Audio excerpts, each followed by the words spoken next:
So this is how I made my hand-drawn fish animation. This was actually an assignment for my Drawing 3 class, which is super unique and interesting to have an animation assignment for a drawing class, but I was all for it. And I decided to take the challenge of doing it all on paper. So I started the process by drawing concept art. So I designed the characters as well as an underwater scene. And then I laid out the storyline in a comic sort of fashion. I tried to give the fish a bunch of different expressions as well. So I've never done hand-drawn animation before on paper. So I did a bouncing ball sort of test run before I jumped into the main animation. So I started working on my fish animation.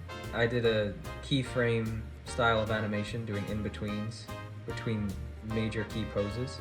I also took some reference photos of my hand for the part where the hand tries to grab the fish.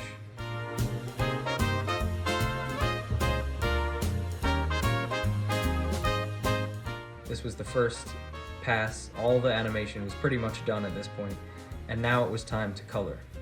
So I decided to do it the old-fashioned Disney way of coloring each frame with paint on clear plastic cells. I recruited my parents to help me with this process because it was like time-consuming. In total, there were just under 100 frames to paint.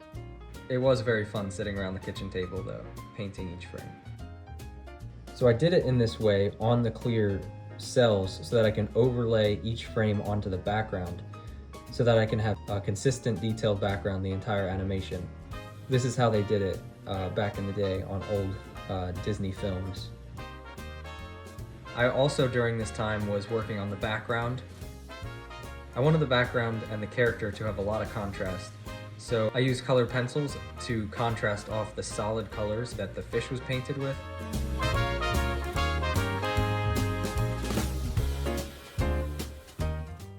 So here are all the frames. You can see I stacked the cell on top of the original paper sheet to keep everything organized. And then I photographed each frame. And then I added some sound effects and voice clips. I just recorded myself making various noises and speeding it up. And put it all together into Premiere Pro.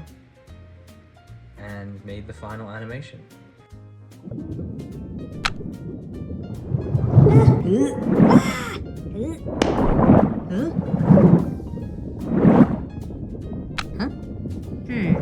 Huh?